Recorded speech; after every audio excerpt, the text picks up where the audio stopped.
Say sorry to my sister or leave my house. My husband's words echoed across the dinner table, loud enough to silence everyone. I stared at him, barely able to believe what I had just heard. His sister Emily sat beside his mother with tears in her eyes, looking as though she were the victim of some terrible crime. But I knew the truth, and so did my husband. The dinner had started peacefully. I had spent the entire afternoon preparing everything: roast chicken, vegetables, fresh bread, and a chocolate cake, because Emily had mentioned earlier that it was her favorite. My husband, Daniel, had invited his family without asking me. I had learned about the dinner only that morning. Still, I welcomed them. I wanted peace in our marriage. For the past year, I had noticed something changing between Daniel and me. Whenever his family was around, he became a different person. He stopped defending me. He laughed at their jokes, even when those jokes were aimed at me. That evening was no different. During dinner, Emily looked around the house and smiled. "You've really changed things around here," she said. I smiled politely. I thought the living room needed some updating. She glanced at Daniel. Actually, I liked it better before I ignored the comment. A few minutes later, she picked up a framed photograph from the shelf. It was a picture of Daniel and me from our wedding day. She stared at it for several seconds before saying, "Daniel looked so much happier back." Then the table became quiet. Daniel looked uncomfortable, but he said nothing. I swallowed my hurt. "Emily, maybe we should focus on dinner." She laughed. "Oh, I'm sorry. I didn't realize I wasn't allowed to speak honestly in this house." His mother immediately joined in. "Nobody is attacking you, dear." I looked at Daniel. He wouldn't meet my eyes. Then Emily said something that changed everything. "I just think Daniel deserves better." "What exactly does that mean?" She leaned back. "It means you've isolated him from his family. You control the money, you control the house. You decide who comes over. You even decide what he eats." I almost laughed. The accusations were ridiculous, Daniel. I said calmly, "Tell her if any of that is true." He finally looked at me. "You're making this bigger than it needs to be." My heart sank. Emily smiled. "That's exactly what I mean." I took a deep breath. I've never stopped Daniel from seeing his family. I've never controlled his money. And this house isn't just mine. I work too. And we both pay for it. Emily suddenly stood up. "You're always pretending to be perfect." "I never said I was perfect." "You don't have to. Everyone can see how you act." I looked at Daniel again. "Are you going to let her speak to me like this?" He rubbed his forehead. Then he said the words, "I'll never forget, just apologize." I stared at him. For making my sister uncomfortable. "I didn't insult her, you questioned her. She accused me of controlling your life." Daniel's voice became harder enough. Then he pointed toward me. "Say sorry to my sister or leave my house." For a moment, nobody moved. I looked around the table. His mother was watching me. Emily had a satisfied expression. And Daniel looked as though he expected me to cry. "Apologize and sit back down." Instead, I slowly stood up. I took off my napkin and placed it beside my plate.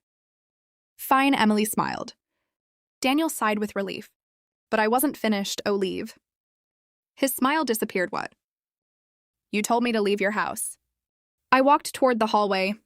Daniel followed me. "Wait. Where are you going?" I turned around. "I'm going to pack my things." His face changed. "You're seriously doing this? You gave me a choice that wasn't meant literally." I stared at him. "That is the problem, Daniel. You thought you could threaten me and I'd be too afraid to walk away." His mother came into the hallway. "Don't be dramatic, couples fight." I shook my head. "This isn't a fight. It's a decision." I went upstairs. For the first time in years, I felt strangely calm. I packed a suitcase with clothes, important documents, and a few personal things. Daniel stood in the doorway. "You're really leaving?" "Yes. But where will you go?" "Somewhere I'm respected." He looked stunned. Then his voice softened. "Please don't do this." I zipped the suitcase. "Why?" "Because you finally realized I might actually leave." He didn't answer. I walked downstairs. Emily was still sitting at the table. She looked at my suitcase and suddenly seemed nervous. I stopped beside her. I hope you're happy. She opened her mouth, but nothing came out. I turned to Daniel. You made your choice tonight. Then I walked out. I spent the night at my friend Sarah's apartment. I didn't sleep, but I didn't regret leaving.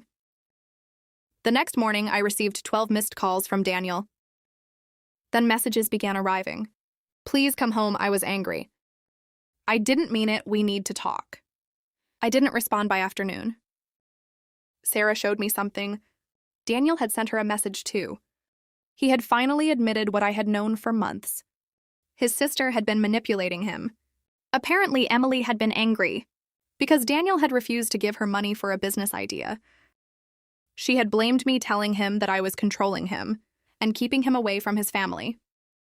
Daniel believed her until that morning because Emily had accidentally sent him a message meant for his mother in it.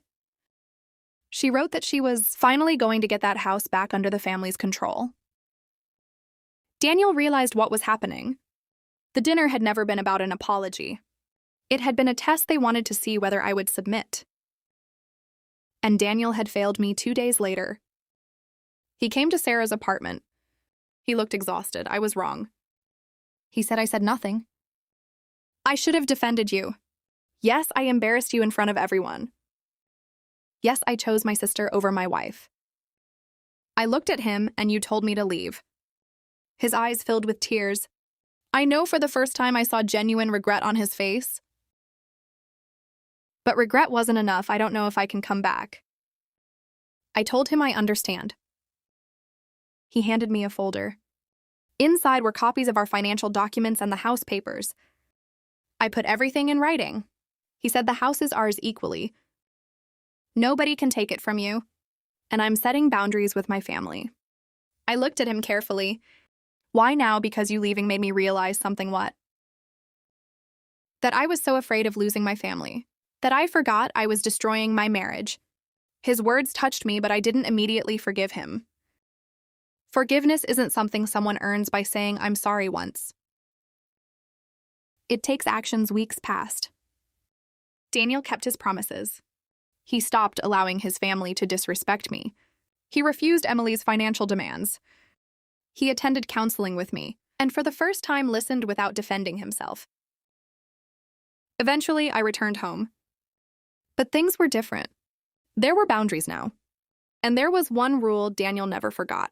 No one, not his mother, not his sister, and not even Daniel himself, would ever again make me choose between my dignity and my marriage, because that night, when my husband told me to apologize or leave his house, he thought he was giving me an ultimatum.